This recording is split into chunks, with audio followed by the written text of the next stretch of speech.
네, 안녕하십니까. 오산인 포커스의 신동성입니다. 오늘은 자동차에 관한 최고 전문가이시죠.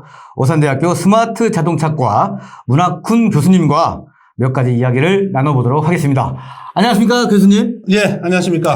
먼저 교수님 소개를 먼저 간략하게 부탁드리겠습니다. 최고의 전문가라고 이렇게 말씀을 해주시니까 오늘 내용을 알차게 여러분들한테 전달을 해드리도록 하겠습니다. 저는 오산대학교 스마트 자동차과의 문학훈 교수입니다. 현재는 여러 가지 일들을 하고 있는데, 여러분들 이제 유튜브로 혹시 보셨는지 모르겠습니다만, 제가 유린입니다, 유린이. 문학훈의 카쇼! 많이들 시청해 주시기 바랍니다. 네, 요즘에 유튜브를 보니까요. 조회수가 굉장하더라고요. 인기가 대단해요. 열심히 노력하고 있는데, 이렇게 해서는 제 양이 안 찹니다.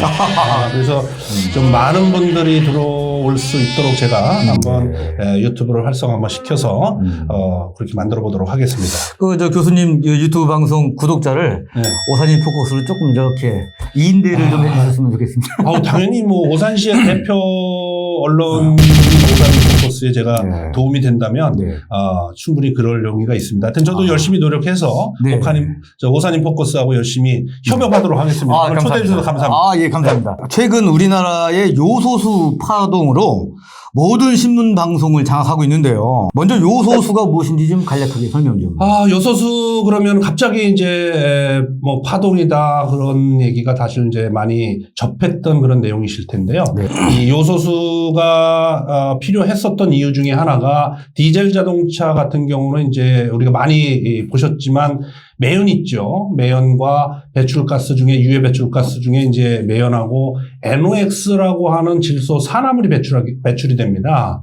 그래서 이 질소 산화물을 좀 질소와 산소로 분리시켜주기 위해서는 이 요소수가 반드시 필요하게 되는 그런 이유 중에 하나가 됩니다. 그러면 우리나라에 요소수 대란이 일어난 이유가 무엇일까요? 사실 요소수는 우리나라 이제 생산하는 양이 사실 굉장히 적을 수밖에 없는 이유가 기업체들이 이거 요소수를 만들어서 단가도 비싸고 이 판매했을 경우에 이제 이 가격이 비싸다 보니까 상대적인 경쟁력이 많이 떨어져요. 그래서 이제 이 물량 자체를 사실 중국에서 거의 90% 이상을 수입해오는 그런 실정이 있다 보니까 지금 중국 사정도 그렇게 좋지는 못합니다.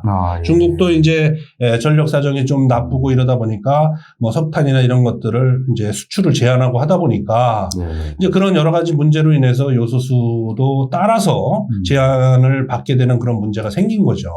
그럼 요소수는 주로 어떤 자동차가 사용하게 되나요? 요소수는 이제 디젤에서 사용이 됩니다. 디젤 자동차, 그러니까 화물차 또는 중장비, 그다음에 이제 배 이런 데 이제 디젤이 많이 들어가는데 디젤 자동차는 화물을 운송하거나 이 힘이 많이 필요로 하는 자동차에 이제 많이 작용이 되는데 다 아시다시피 SUV다 또는 RV다 이런 승합 자동차도 그렇고 그런데 짐을 싣거나 사람을 많이 싣고 이동을 해야 되는 그런 상황에서는 디젤 자동차가 굉장히 출력이 좋기 때문에 아마 디젤 자동차가 많이 보급이 됐고 우리나라의 연료의 가격을 보더라도 가솔린보다는 경유가 싸거든요. 그렇죠. 물론 그게 세금이 포함된 가격이긴 하지만 그러다 보니까 아무래도 디젤 차를 사시는 분들이 굉장히 많았었던 거죠. 제가 알기로는 2019년 이전 생산 자동차는 요소수 없이. 그래서 이제 법규 기준이 다릅니다. 그래서 이제 우리가 배출가스가 법규 기준에 부합되느냐 안 되느냐를 기준으로 이제 나누게 되는데 유로 6로 가면서 이 요소수를 넣어야지만 그 규제를 만족할 수가 있어요. 그래서 그 전에는 그런 법규를 만족하지 않더라도 요소수가 없더라도 만족을 했었는데 이제는 법규가 강화되면서 요소수가 없이는 법을 만족을 배출가스를 만족을 시키지 못하는 문제가 있기 때문에 요소수가 이제 필수적으로 들어가는 그런 상황이 생긴 거죠. 네, 그렇다면요. 지금 현재 우리 국내에 요소수 파동이 지금 불고 있는데요. 교수님 생각에 이 파동을 좀 해결할 수 있는 방안이 무엇이라고 생각합니까? 정부도 여기서 자유롭지 못할 거라고 생각이 되는데 아까도 말씀드렸습니다만은 이 생산을 했을 때 생산 단가가 비싸고 그러다 보니까 실제 경쟁력이 떨어지는 부분들이 있기 때문에 지금 이제 과거에 소부장이라는 그런 문제도 우리가 겪었습니다만은 국내 생산업체들이 생산했을 때 일부 비용을 정부가 지원을 해주고 그 회사가 쓰러지지 않을 정도로 뭐 어느 정도 부가가치가 있어야지만 생산하는 업체들이 늘어난단 말이에요. 그래서 비율 자체를 우리가 뭐 90% 정도로 중국에다 의지하고 있지만 그런 것들을 예를 들어서 뭐 70%, 50% 정도 하고 국내 생산분을 50% 생산을 한다면 이런 요소수 파동이 절대로 일어나지는 않는다는 거죠. 그래서 그런 부분에도 기업체에다만 해서 만들어라라고 하는 것은 가격 경쟁력이 일단 없으니까 못 만든단 말이에요. 그래서 그런 부분들은 정부가 뭐 특별 품목으로 만들어서 정부가 일부 지원을 해줘서 만들다면 아마도 그런 걸 만들 회사들은 많이 있을 것으로 예측이 됩니다. 네, 지금까지 오산대학교 자동차과 문학훈 교수님과 국내 요소수 파동에 대한 이야기를 나눠봤습니다. 지금까지 오산인포커스 신동성이었고요.